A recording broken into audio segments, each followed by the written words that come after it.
So my question to you is, what does 12 months from now look like for you? Where are you going with your business or your businesses? You've got to have a vision story where you could be able to speak for an hour uninterrupted, describing to us what success looks like 12 months from now, okay? Because once you can do that, the reason that you're not there yet at the moment is a skill set thing. So there's a skill set shortage somewhere. And the way that you get skills is you buy them. It's really that simple.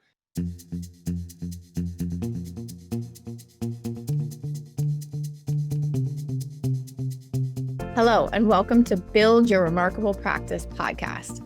This podcast is dedicated to chiropractors who are in the seasons of launching and building their practice. Join myself, Dr. Lona, and my co-host, Dr. Bobby, as we have conversations each week as it relates to building the practice of your dreams. And remember, you can have a remarkable practice as part of a remarkable life, not instead of one. We're here to lead you on the way. Welcome back, team, to the Build Your Remarkable Practice podcast with the fantastic Dr. Lona Cook and myself, Dr. Bobby, where we come to you every single week, guys, with practical tips for growing your chiropractic office, scaling to the next level, and making a bigger impact. And today's episode, I'm excited about, Lona, because it's something that when we'll talk about in the pre-show notes, both of us resonated with immediately. But it really stems from a place of a story that you were sharing. So a lot of us know that obviously, you have multiple practices, but what's really unique about your case is that you have a school-based practice inside of a school, and you'll often get questions around that, I'm sure, and how do you do it, and when's the right time to do it, and should I do that immediately? And this really is a business principle today that we want to talk about with a lot of people that we see, people doing two things at once or, branching away too early. So why don't you kick us off by sharing your story and what's the lesson that you learned through that? And then we're going to unpack how do you scale properly and not lose focus on things too early? Yeah, thanks. Well, I was just telling Bobby, we had a research paper finally come out that's published on like 187 retrospective cases. So kids in school that we were seeing for chiropractic care over the last number of years. And it finally came out. And this has been something in the works that we've literally been working on with the Havoc research team and the Life University team for 8 years. Right. So to have this paper come out that showcases some of what we see that in our brick and mortar practices, that chiropractic helps people of all ages, and certainly kids are no different. It felt really great to see the paper come out because we've fundraised for it. And obviously there's been a lot of work going into building this practice that operates in the school system. But what I shared with Bobby is that, you see something like that. And of course we get a lot of like accolades of like, oh, thanks for doing the research. And, like, this is amazing that this came out. And I had someone message me that's like, oh, I'm so proud of what you've done the last couple of years. And I, in my head, is thinking, yeah, that's been more like 8 to 10 years to get to this point where the research paper came out. Right. And so much of scaling is learning that art of seeing something that's not there yet, that might not show up for some years, and putting the the durability test into where, your practice needs to get rooted so that you actually can pick your head up to do something. Like in our case, it was the school-based practice and growing that, and now doing research. That couldn't have happened had we not learned how to get great systems in place in the main office, have a great team built around it, and certainly TRP helping me learn how to scale is why we can be doing the things that we are doing. So I'm forever grateful, and I'm excited to see what else is possible now that we have so much more awareness to how you can do things like this if you have the right team in place. So that's super, super exciting for chiropractic. So you guys had how many case studies, retrospective case studies on children inside of school and how they responded to chiropractic care? Yeah, I think in this series, because there's another one that's going to be published, there's 187 kids that they crunched the data on. Mm-hmm. Yeah, so 187 kids. And what did they find, Lona? What did they find with the 187 kids that were under care? Okay, so we were looking, this is again, the research team is better at packaging this all up, but they had us looking at HRV. They had us looking at obviously things that the kids self-reported on, and depending on the age of the child, like if they were 5 years old, then their teacher or their para helped them report, because there's certain classifications of how we take in that type of data that's self-reported.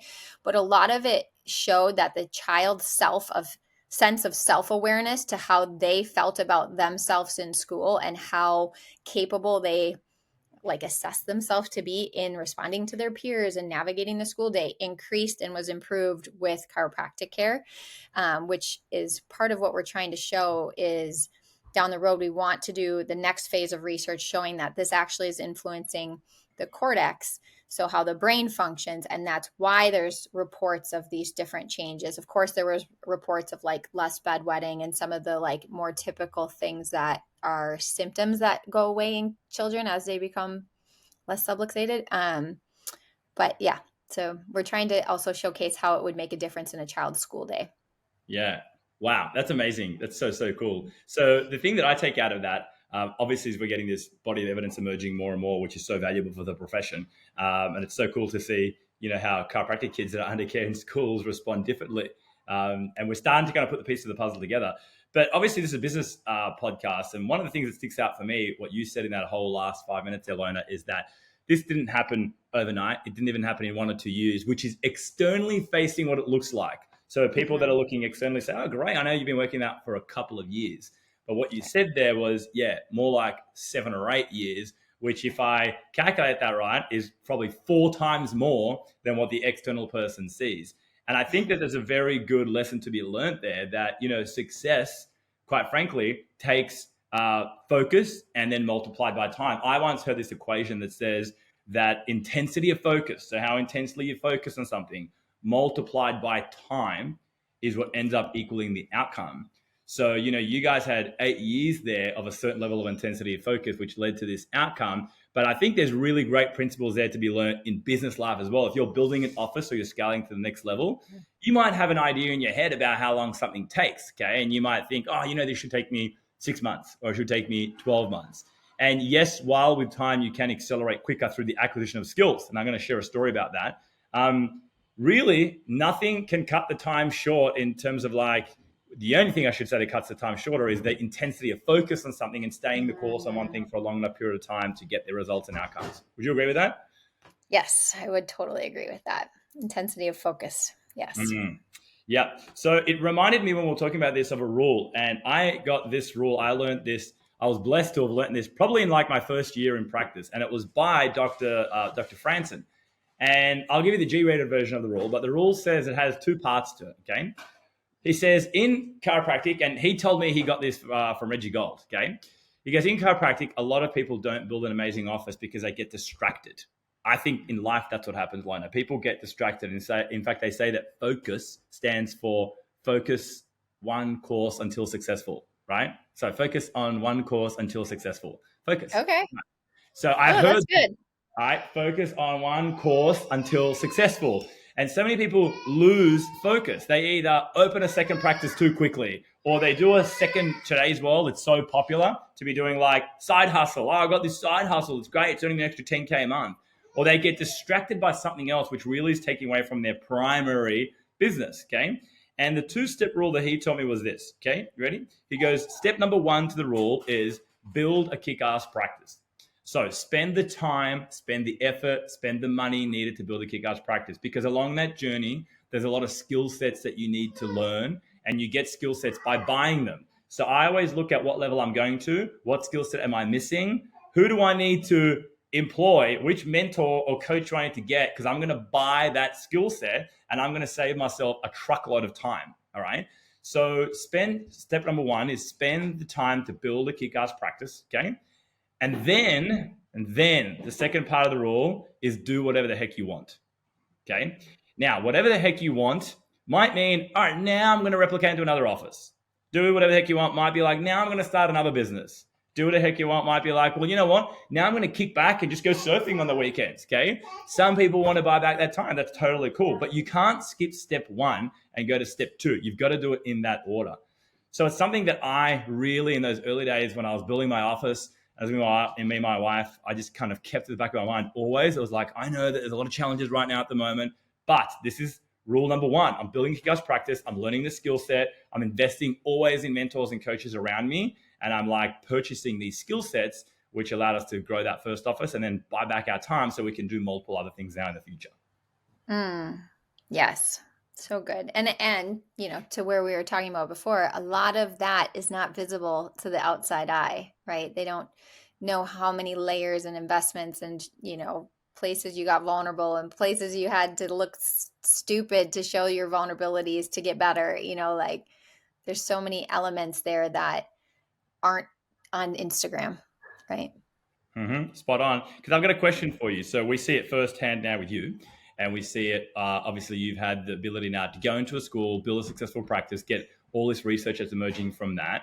Can you walk us through, Lona, how important is it for you to have had an original office that's actually durable, which means it functions as a business, so it's not reliant on Lona being there every second of the day, in order to afford you the time to be able to do that?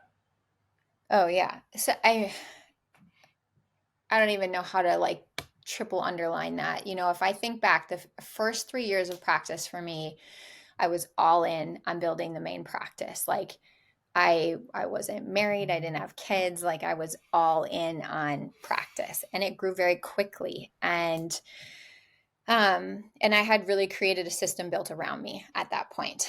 But I had the experience then of how do you build a high volume office and how do you, run at a pace. And as that then moved into, I did start to scale at that point. I brought an associate into my practice and I actually opened another practice.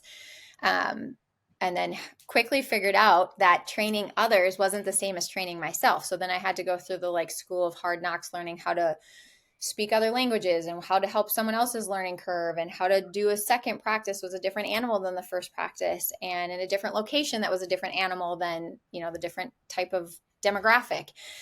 And I learned a lot. And so I think it's always learning that, all of it is constant learning. But I was gathering different skill sets. The first 3 years was really gathering skill set in just learning how to run one business and learning how to run a second practice or first practice. And then the next part of that was starting to learn how to help other people run my practices so that we could keep growing, but it wasn't all done by me, right? And I wish I would have had TRP at that point, because I probably could have really sped up my learning curve and some of the painful things that didn't scale well.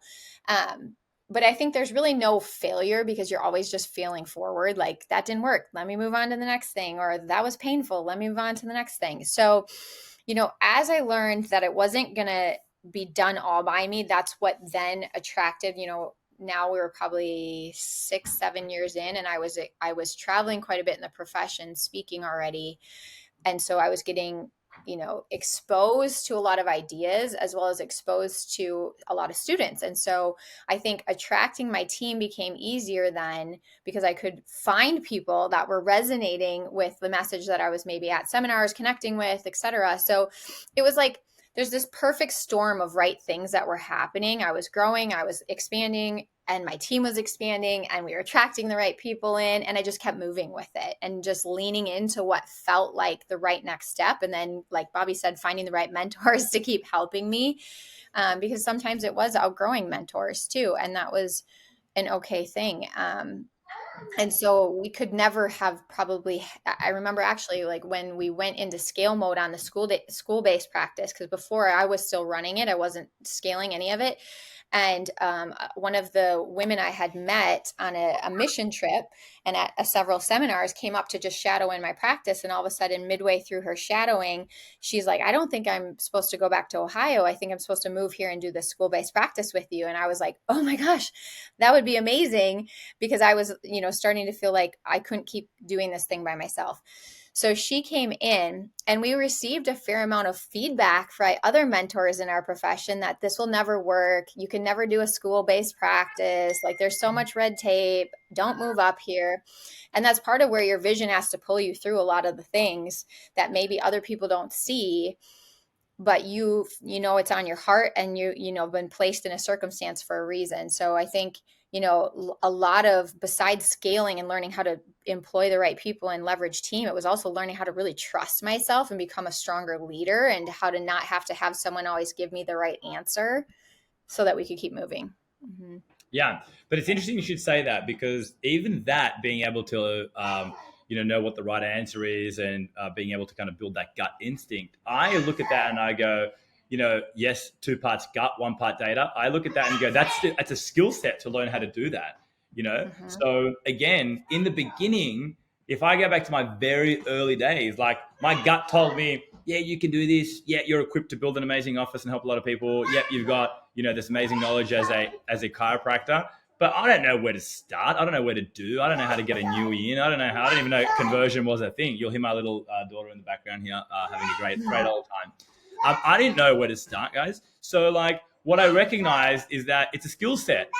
It's a skill set that you need to learn. You need to buy that skill set. And ultimately, if you don't know how to get to the next level, it's because you're missing a skill set. So you're going to invest in mentors. So I worked out in those early days, well, there's 3 things that I need to get really, really good at in order to build a 7-figure practice. This is what I worked out, okay? There was 3 key essential things. And those 3 things were marketing. I needed to learn how to market. Okay, 2 was systems. I needed to know how to get the right systems set up, attraction, conversion, retention. Okay, and then step number 3 was team. How do you recruit great people, and how do you build the people, and the people build the business? That's the key there, that last line. So if you are somebody that doesn't, want to just have the old thing built around you, you've got to know how to build the people, and the people will build the business. That's a skill set. How do you then attract great people? How do you motivate them? How do you onboard them properly? How do you keep them motivated? How do you progress them? Like, how do you develop people? Everything really just comes back down to a skill set. And it's interesting because I look at our track record, and, to crack our first 7 figures, so to crack our first $1 million, took me about 3.5 to 4 years. Okay. So like, took me about between 3 to 4 years to crack the first 7 figures. Then last year in one of our offices, we went up by 2 million. We went up, pardon me, my throat is just coming back. We went up by 2 million in the space of 12 months. So it's like, all right, you doubled the outcome in a quarter of the amount of time. And the only difference is the skill set that I have now relative to the skill set that I had then. So, now as we're on the journey and we're like, okay, cool. How do you now scale to multiple 8 figures? Okay, great. Well, guess what? I hire 8 9-figure operators to lead me along the way of that, because 8 9-figure operators think differently. It's a different level of assessing the situation and a different level of skill set that you need. So, the purpose of today that we really wanted to highlight for everyone is that it's intensity of focus. And so many people lose focus too quickly because they're not acquiring their skill sets. And then they go into, I found this side hustle, or I'm doing this as well, I'm doing that. And every time I hear that, I'm like, oh man, you're just leaving so much juice in the orange or whatever it is that you're squeezing because you're just not squeezing it properly. Right. Well, I think many times chiropractors, if we use the orange analogy, like you squeeze an orange, what should come out? Orange juice, right? First of all, you squeeze the chiropractor, what should come out? Chiropractic, right? So if you're asking yourself, well, when I get asked tough questions, do I revert back to like not philosophically deeply rooted chiropractic? I need to double down on my focus and my intention on how I'm learning chiropractic and speaking chiropractic. And if I squeeze my business, meaning, I want my business to grow, or we could go to the next level. Do I do that by adding more things, or do I actually adjust more people and speak the chiropractic story in more places and grow in how many? Because the number one thing we can do in our practice is see more people and adjust more people and tell the chiropractic story, I believe, right? So a lot of people are picking their head up, looking around, adding things in when they should be doubling down on the principle. Yeah, exactly right. So guys, if you're hearing this right now, wherever you are, you're in your car, you're listening to this, maybe you're going for a walk, my question to you is, it all starts off with clarity of vision. So my question to you is, what does 12 months from now look like for you? Where are you going with your business or your businesses? You've got to have a vision story where you could be able to speak for an hour uninterrupted, describing to us what success looks like 12 months from now, okay? Because once you can do that, the reason that you're not there yet at the moment is a skill set thing. So there's a skill set shortage somewhere. And the way that you get skills is you buy them. It's really that simple. You buy them through other people, through mentors, and you can buy them for as cheap as a book, which is $29, somebody's life work condensed into a book, their best knowledge, ideas, all right, and success principles for $29 in a book. But then be careful to also just not get into the habit of being a book consumer where you just always buying the next book, but you don't really do it in the right order. Because the other thing that's very important, and this is a lesson that I learned from one of my mentors recently, as recent as probably the last 3 months. This comes from someone who's a 9-figure business operator. And what he said was this: in business, there is a million things almost that you could be doing right now to grow your practice. Okay. However, that doesn't necessarily mean that you should be doing them all. So what separates people that are successful from people that just spin their wheels really is sequencing. And sequencing means what is the order that you do things in. So it's like, all right, well, here are the million things that I can be doing. However, this is priority number 1, 2, 3 in this order. And most people stuff up that sequence. They do not do it properly, and they get distracted by things they think they should be doing because they're not being guided. And instead, they're leaving all of this money on the table, quite frankly, because they're just not doing it in the right order. Like if you had tried to do this school thing first, and then you're like, oh, wow, I actually need money now. I need more time freedom. So I'm going to go back and work on my practice more, right? Like it wouldn't work like that. And chiropractic wouldn't be better off because it wouldn't have the best version of you. That's good. That's really good. Sequencing. So important. Yep, exactly right. So guys, that's our message for you today. So if you enjoyed this, please do us a favor, guys, add us onto our socials. So on Instagram, we take you through the behind the scenes, exactly how this all works. If you want more details about those 3 things that I chatted about, which is your marketing, your systems, okay, and then your team building and exactly how to put it together, send me a message or send Dr. Lona a message about this, just saying 3 systems, and I'll give you a tool that we use that helps us a lot around that.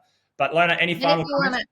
If you want to see the study, send me a DM on Instagram or Facebook, and I will send you a copy of the study. Love it. Love it. Awesome. Lona, thank you so much for all the work that you do for chiropractic and for all of us. And guys, this is a great lesson for all of us in here. Remember sequencing, remember the 2-step rule, build a kick-ass practice and then do whatever you want. Love it. Hey everyone, please listen in for this next bonus interview of one of our remarkable success partners. They all help us help more people find the benefits of chiropractic. So listen on.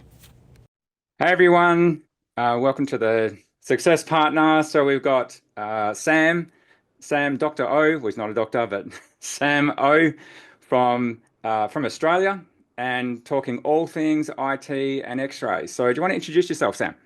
G'day guys, Sam here from MediCloud. Thanks for the introduction. Yeah, we're based in Australia. We dabble a little bit in New Zealand as well, and business is growing, so happy days.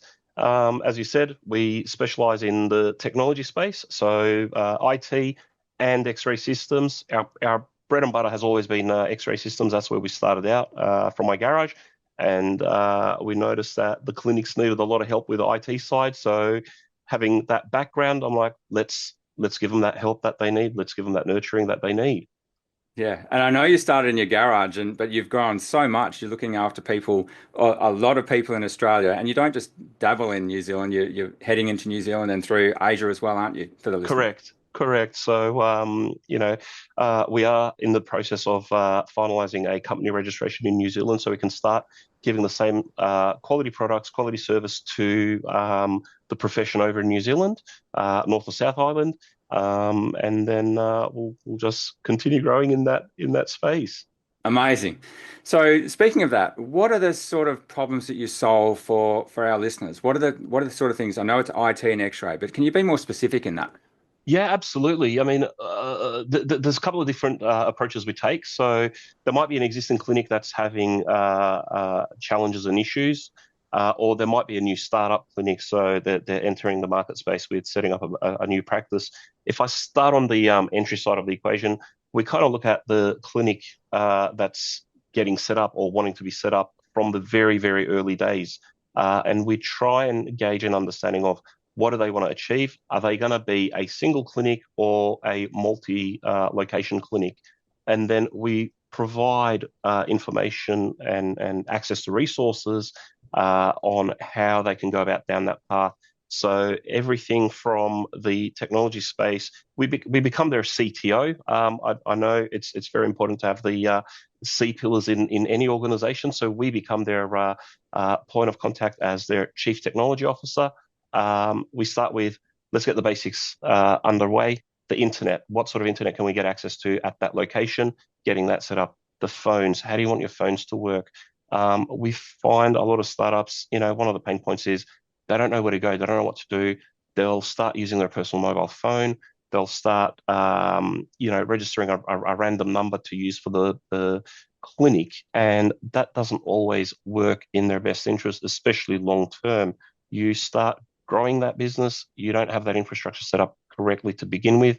All of a sudden, everyone's ringing you on your mobile phone rather than a designated phone that you can still answer from your mobile phone and so forth. Yeah. That's the primary infrastructure side.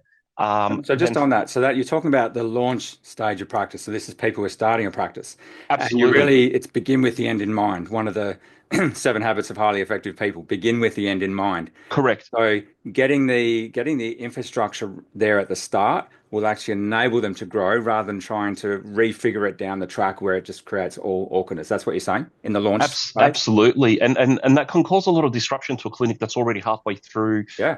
its life cycle. So we try and get a good understanding. Where do you want to be? Where do you want to go? What's your plans for 12 months, 24 months, and maybe 5 years down the track? And then we try and come up with a solution that's cost effective today, but allows that future proofing of growing the business in the future, growing to a larger clinic or growing to a group of clinics. So that's where we really focus on in the launch stage of a clinic. So getting it right in launch so that they can build effectively without having to reconfigure things. So cost Correct. effective through launch. So it's not going to take much dollars there. Correct. There are costs involved. But then through build and scale, you can take that system and add to it rather than having to Absolutely. reinvent it and keep on getting new systems. Absolutely. Yeah. Absolutely. And everything's always thought out and designed in a strategic manner. Nice. And we make sure we know where you can cut costs and cut corners in the technology space. And we know the items that you kind of go, no, we really can't afford to cut corners in this particular aspect of the launch of a clinic or the startup of a clinic. So we hammer that in to the clinic and we go, let's figure out a way to budget for this accordingly. Let's help you, focus on the core important items, and then let's see how we can save you costs on other components within the clinic. So we're here to be guided by you, but at the same time, we take a very strong ownership of what you're doing. So we become part of your business. We end up becoming your business partner in a so to speak kind of way. Yeah. And that's the IT side. Can you talk a bit more about the problems you solve with X-ray as well? Yeah, so the beautiful thing about Australia is that the chiropractors can tap into what we call Medicare here through third-party teleradiology companies. Now, so people understand this. When you want to tap into Medicare, Medicare requires 2 items: the procurement of an X-ray, so someone taking the X-ray, and the reporting of the X-ray by a radiologist. So as a chiropractor, you would put on the hat of a radiographer, you're taking the X-ray, and then a radiologist reports on it. The combination of the two then allows you to have access to Medicare. I mean, look, there is a specialized company or group of companies that handles that side of it, so you would need to reach out to them. But we know all the fundamentals that's required to get that up and running from our side of the equation for the clinic in the best interest of the clinic. And then we look at the most cost-effective way to get that into place for any clinic that wants to start taking X-rays. And, I had a discussion this morning. The clinic has grown substantially and they're very, very tight on space. So we've come up with a solution that's going to allow us to fit an X-ray machine effectively into a closet. So, we can request certain solutions from the manufacturer to say, I'm going to fit this into a tiny little room. It's not going to be a standard fit out, and we need this to be done in the most cost-effective way. So it becomes a win-win for the clinic and their patients and future patient outcomes. Awesome. So you problem solve and you get the outcome you want to achieve, and you work as a chief technology officer to help them achieve that. Absolutely. And think outside the square, which is amazing. We do. And look, we try and make sure the clinic passes on the headaches of dealing with builders, construction people, electricians, data cablers over to us. We liaise with them. Yeah. We know what's a cost-effective way of doing certain things. And the most simplest example I'm going to give in this scenario is you require an operator shield to stand behind when taking X-rays, and the legislation says you need to be able to see the patient when you're taking their X-ray. The legislation doesn't say how you need to see them taking the X-ray. It just says you need to see them when you're taking their X-ray. Now, as you can imagine, you're taking a thoracic AP series. You might want them to breathe out so you get through that AP correctly. You're getting to see the spine. And what we've done is the LED windows, they're quite expensive. So we've asked the manufacturer to incorporate a camera directly into the X-ray collimator. So the collimator is always going to be facing the patient.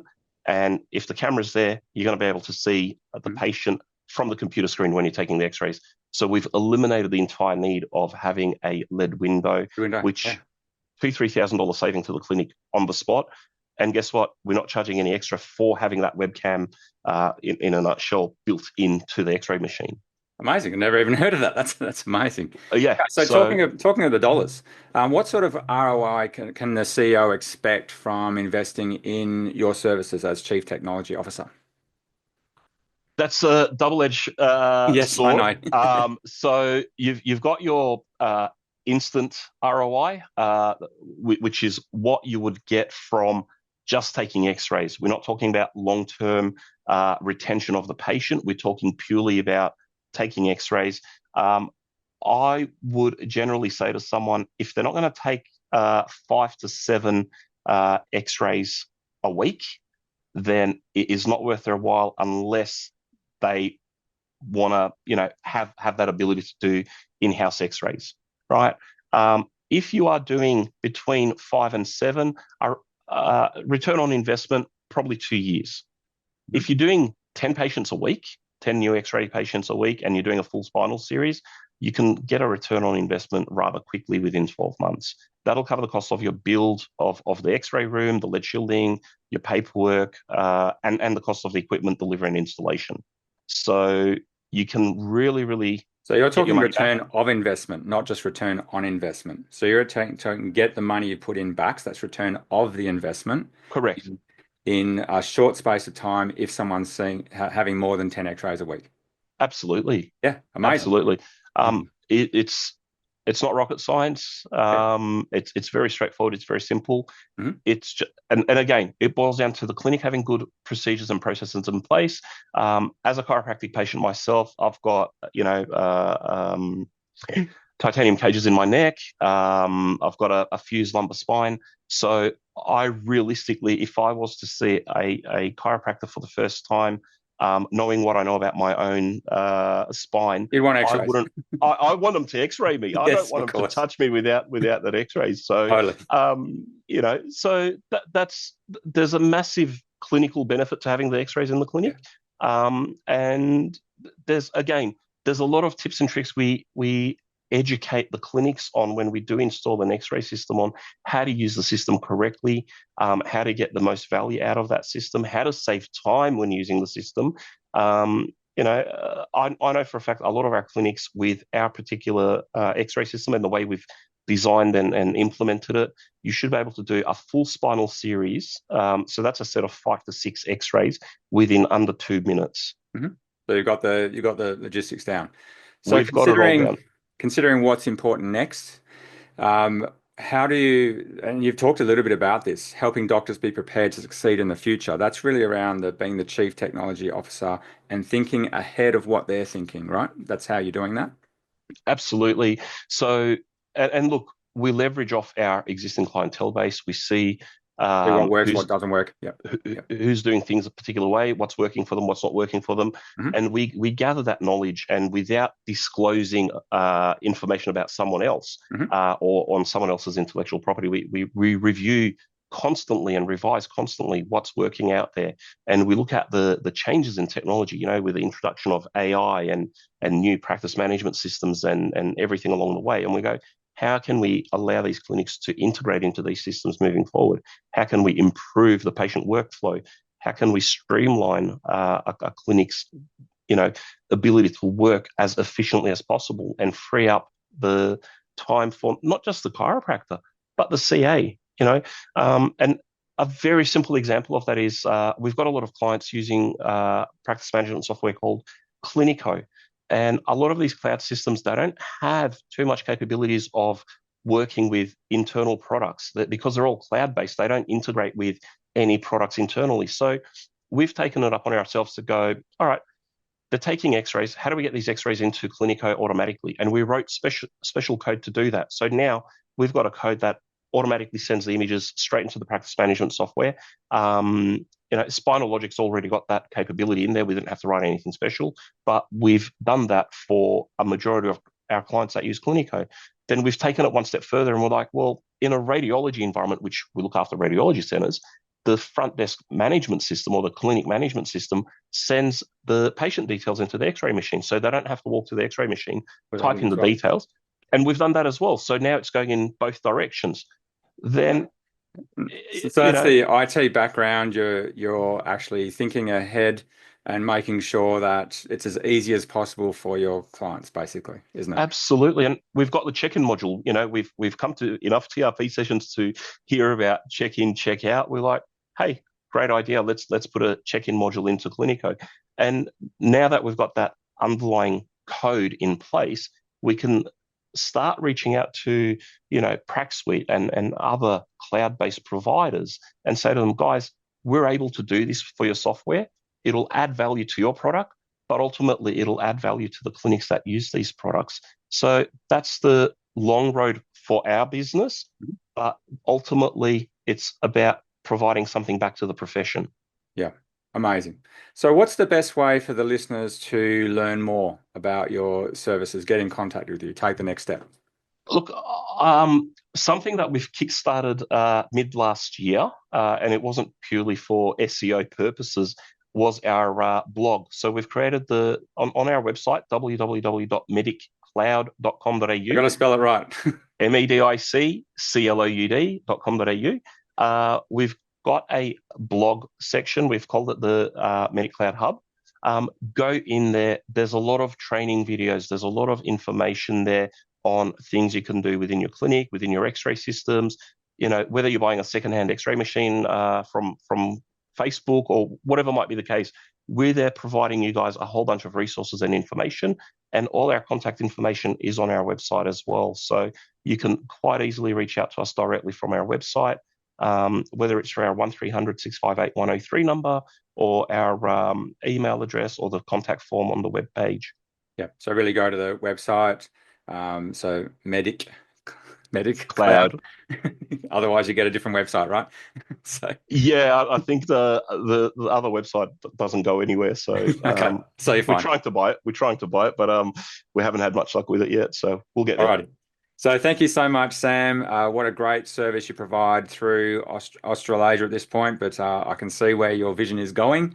So a great success partner of the Remarkable Practice. Looking forward to seeing you in person very soon at one of our events. Can't wait. Thank you. Thanks, Have Sam. a good one, guys. Thanks for listening to this episode of Build Your Remarkable Practice podcast. Remember, what the world needs now is chiropractic, and what chiropractic needs now is more successful chiropractors. If you like the podcast, please subscribe, share with your friends, and leave us a review.